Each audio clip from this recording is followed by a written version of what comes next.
This couple checked into a motel and found hidden cameras. What happens next will leave you shook.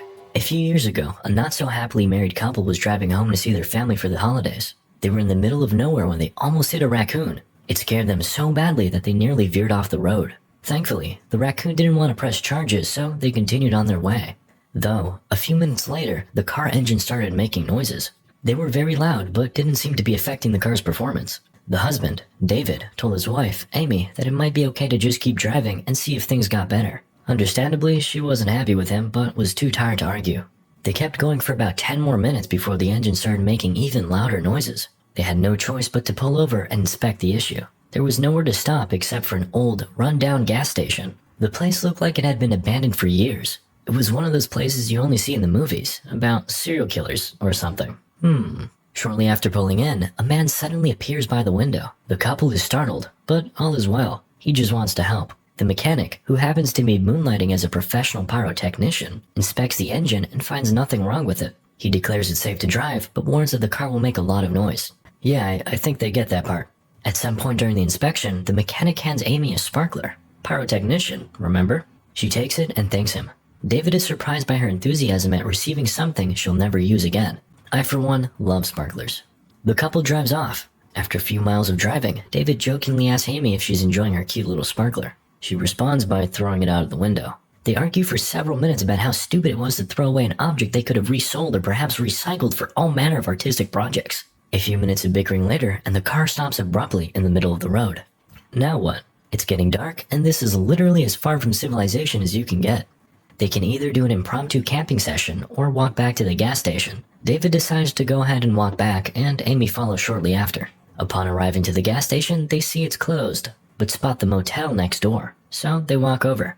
As they enter the establishment, they hear harrowing screams coming from behind the counter. What was that? Amy whispers nervously to David. He rings the bell, and out emerges a creepy man rocking a sussy stash, who seems delighted by their presence. The couple stares awkwardly at him until he realizes that his TV set is making them uncomfortable, so he turns it off. Can you call a mechanic? David asks. Our car broke down on the highway.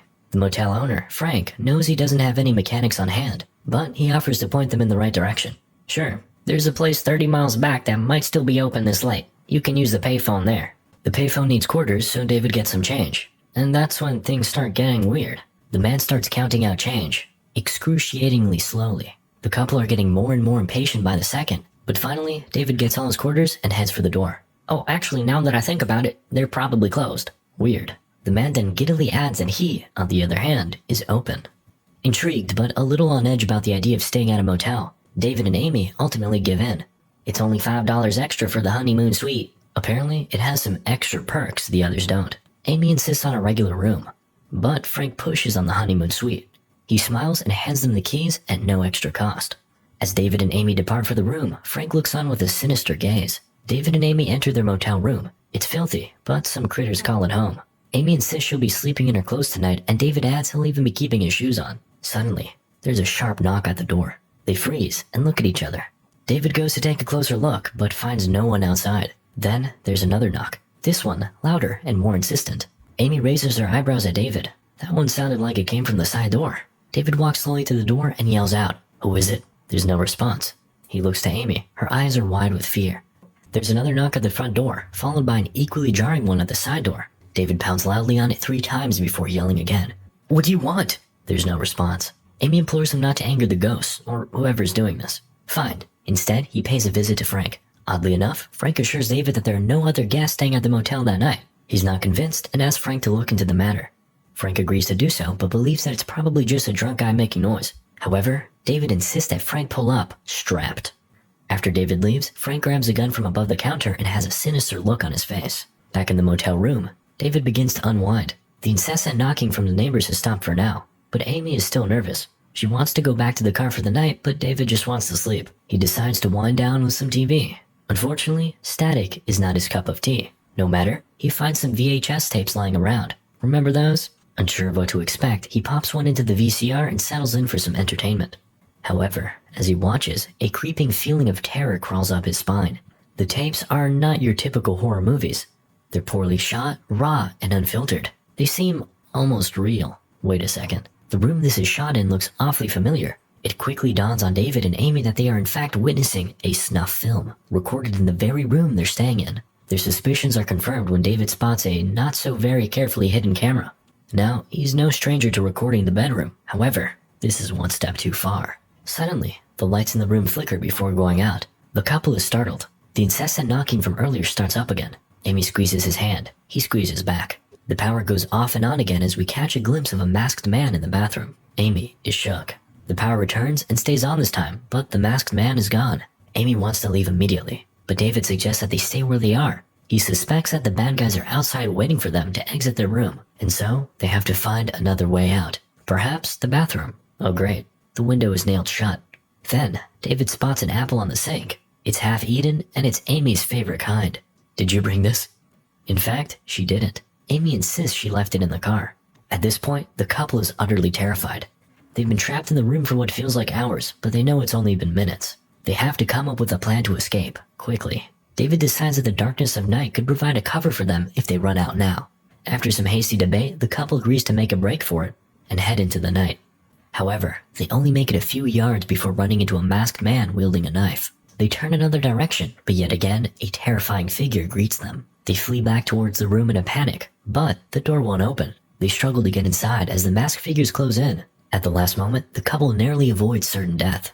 Inside, Amy inspects the bathroom window once more, only to find another man peering in. They have nowhere left to go. They don't know what to do next until David realizes he has an idea. He'll run outside to the payphone, leaving his wife Amy by the window to distract the goons.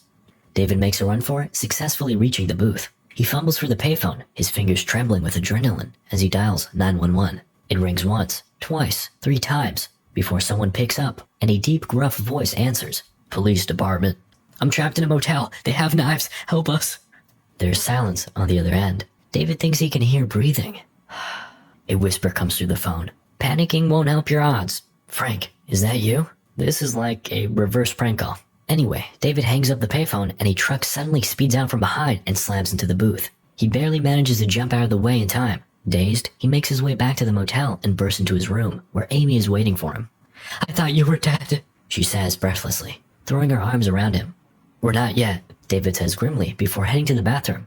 He smashes the mirror and uses one of the shards to arm himself with a makeshift weapon. For a second there, I thought he just hated his reflection, which would have been relatable.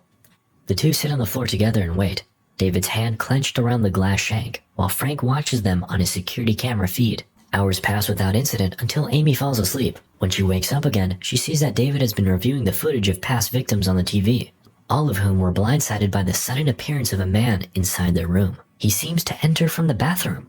But how? It's almost like he's already in there.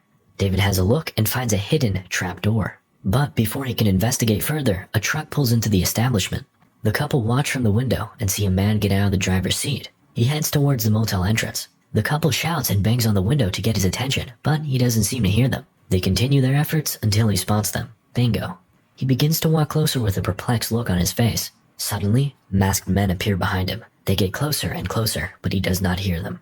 As they prepare to claim another victim, Frank appears and greets the man by name. Bill, been waiting for you. The good stuff's right here. The man is delighted at the news and snatches up the box of tapes eagerly. He casually makes his way back to his truck, but not before flashing one final, knowing gaze at the petrified couple. Left with no other option, the couple turns their attention back to the hidden door. David goes first, then Amy follows. The tunnel they find themselves in is cramped and dark. Amy starts to panic. She can't see anything. Then, she feels something brush her leg. It's rats. She screams at David to help her, but given their circumstances, this is the least of their worries. It's not long before they're past the rats and at the end of the tunnel. They discover a ladder that leads up into an office. David climbs up first, then helps Amy out of the tunnel. They ogle the assortment of TVs broadcasting views of all the rooms. Then, David checks the door to make sure it's safe for them to leave. He takes one peek and realizes they're at the front desk. We're no better off than we started. Amy is defeated, but quickly spots a glimmer of hope. A phone. She dials 911, but before she can even give a slither of information about their location or who's after them, Frank and his goons arrive. Where are they? Frank barks. He's upset that they've lost track of their targets. He enters the office where the couple was just moments before. He notices that they use the phone, rips out the phone line in anger, and shouts out a command to his goons. They're underground. They sprint off after their prey.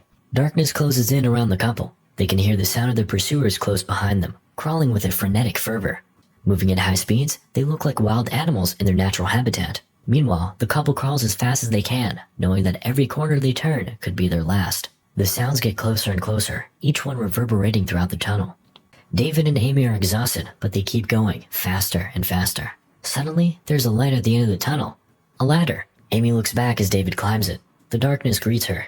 It appears the tunnel dwellers have lost track of them. David reaches down and tugs her upward. She ascends into the dim light of another room. David barricades the door to the tunnel with a heavy desk while Amy catches her breath against the wall. They sit and reflect on the chaos they've faced so far. Strangely, this situation has brought them closer than they've been in years. I guess that's just one way to rekindle a marriage. Suddenly, a police car arrives at the motel. They must have traced Amy's call. Amy and David look out of the window and see the car pull up. Though, they're hesitant to make a move. They watch as Frank greets the police officer. The officer seems suspicious of Frank right away, asking several questions about his business and how long he's been in operation. Frank answers with a smile, trying not to seem nervous. He offers to show him around the place. The officer agrees. They walk towards a room and Frank goes to open a door, but stops short, claiming he has the wrong set of keys. "I'm so sorry, officer," Frank stammers awkwardly. Let me go grab those keys." The cop stares at him coldly as he leaves, before having a go at the door. It opens. He enters the dark motel room, his flashlight scanning wildly. He hears a noise and turns toward it. The lights flick on and he's looking at a TV playing a snuff film. Meanwhile, David and Amy are fighting to stop the masked men from entering through the trap door. They must be really strong. Amy pauses to check on the officer. She sees him stumble out of the room, panicked, with gun in hand. As David is about to be overpowered, the couple instead decide to make a run for it. The cop spots them and he stops, his gun pointed at them. They both look terrified and disheveled, but he can see that they're not the ones he's looking for. They're the victims. He lets them into his car, even lets them ride shotgun, but when he turns the key in the ignition, nothing happens. The engine has been sabotaged. Frankly, I saw that one coming. As the police officer checks out the engine, stupid move by the way, a masked man appears behind him and introduces him to his knife. The couple exit the car and run off into another motel room. Frank watches them flee, reflecting on the complications he could have avoided if he had just clapped that couple when he first saw them. Inside, David smashes a window, tears off a piece of Amy's shirt, and hangs it out the window. He instructs her to hide in the attic to bamboozle their attackers. Meanwhile, David plans to run to the front desk to get a gun. The moment he exits the door, he is stabbed. Amy muffles her screams from above. It appears her whimpers have gone unheard, but a long night awaits her. Amy awakens after a night in the attic. She was starting to think it was all just a dream, but that hope is nipped in the bud when she peers down and sees her husband's feet just below. He's laying dead on the ground. As Amy hops out, a masked man appears from behind. His patience to wait is as commendable as it is terrifying. As Amy runs off, the goon makes chase. She spots a car and manages to hijack it. Calling upon her inner GTA, she runs over her attackers. Goddamn. Frank makes it to the scene. Despair fills his body. Amy is already gone, making her way back to the front desk to call the coppers again. Unfortunately, the phone line is gone, so she decides to arm herself with a hammer before her eyes fall upon a gun. While desperately reaching for the weapon, Frank appears suddenly and knocks the gun away from her. He grabs her, and they struggle back and forth until Amy's knocked down next to the gun. Uh-oh. As soon as she feels it hit her hand, she grabs it just in time, shooting Frank twice before he can fire off his own attack. Right after, she checks on her husband and finds he is still alive, but barely breathing. She goes back to Frank's body, retrieves the phone line, and calls for help. Our story ends with Amy holding David dearly as they await help. Moral of the story? There's more than one way to save a marriage. Thanks for tuning in. Be sure to subscribe, especially you, Jacob.